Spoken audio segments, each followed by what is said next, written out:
Hey everybody, it's Robin from Roaming with Rover. Today I want to talk to you about yarn winders. So you saw in one of my previous videos my new yarn winder that I got, and it is from the Oregon Craftsman, and their website is www.yarnswift.com, and I just went and looked it up, and they still have this jumbo yarn winder. And you guys, I love this thing. I love this thing. It's $69. It is very well made, and I was playing around with this thing.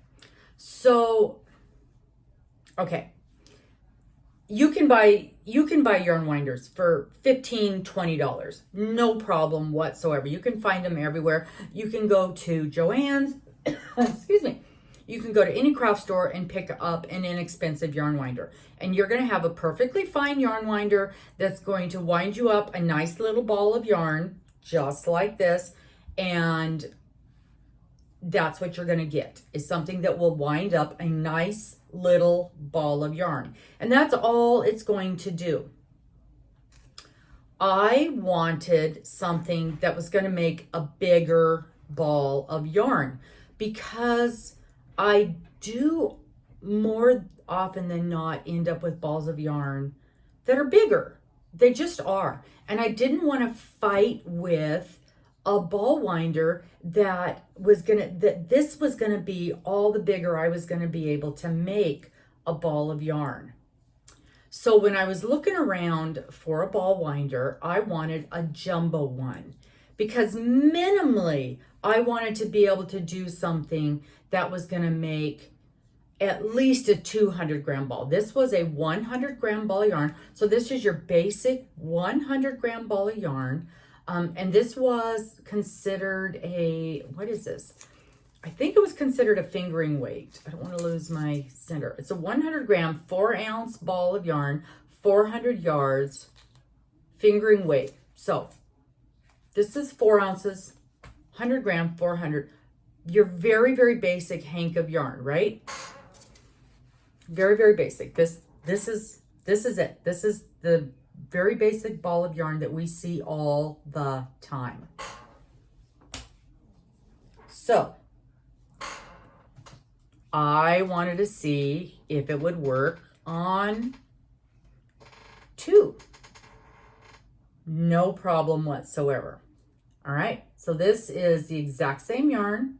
This was 2 100-gram balls or hanks of yarn. Okay, so there you can see the difference. Exactly double. I had no problem whatsoever. Okay, now I've been watching videos where they had to do all kinds of rigmarole. One lady started on the outside and made one, and then she started on the inside and made a second one. That's how she was able to get a larger ball of yarn made up in. She made 2 100-gram balls out of one hank of yarn. And one lady was fighting with the arm, pulling it out to finish a bigger. I didn't want to mess with all that. I just wanted to be able to take a nice big ball of yarn or 2 hanks of yarn and make it into one. See how beautiful that turned out? Yeah. So this is 2 hanks of yarn. Nice, right? And then I thought, okay, we're going to push the envelope here. Let's see what she'll do. This is 3 hanks of yarn. Let's compare it. See if you can hold this thing. This is 2.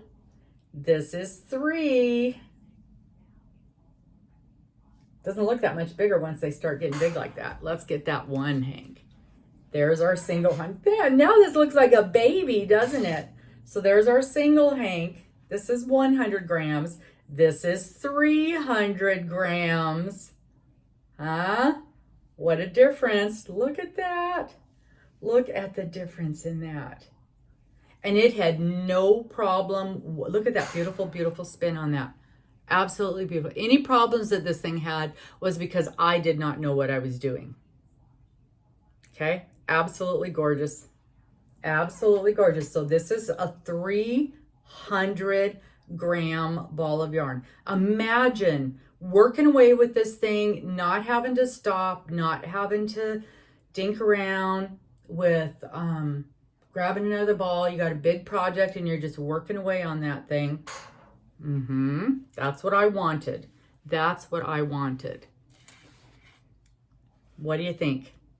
Can she go any bigger?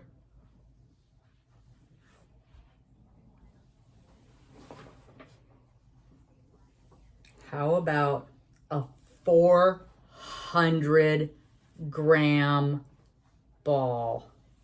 Where's that 100-gram ball? Yep.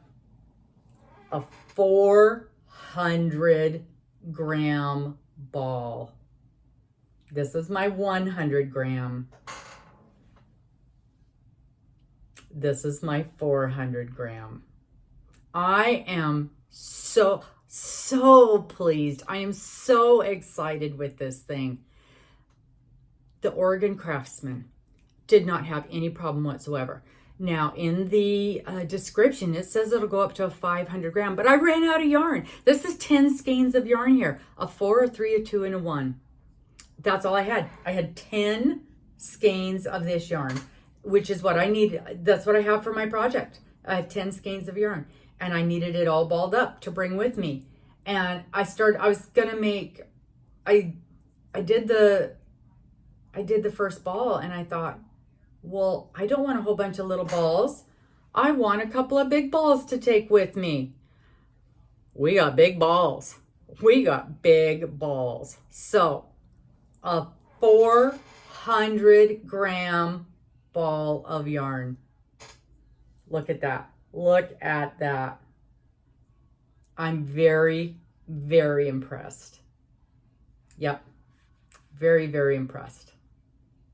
Now, this one doesn't look as tidy because I used it to swatch my project. But it was beautiful when I started. It was beauteous when I started. Are you impressed? I am impressed. Tell me what you think. Is this something that could help you guys out in swatching up your projects? I totally, and okay, if maybe you wouldn't be interested in the huge ball of yarn like this, think about some of your bigger yarns, you know, some of your 5 weights or your 6 weights, and being able to ball those up easily.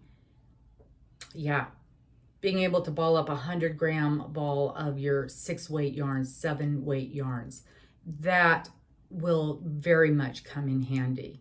Even if this isn't something you're interested in doing, even though for me, this was the reason I wanted to be able to do this. I wanted to be able to buy my jumbo pound of whatever and ball those up. It is so much easier to work with a cake of yarn than some of those skeins of yarn. And that was the reason for me doing this. We got big balls. Thank you so much for joining us. I hope that you'll give us a like and a subscribe. We'll see you later. Bye-bye.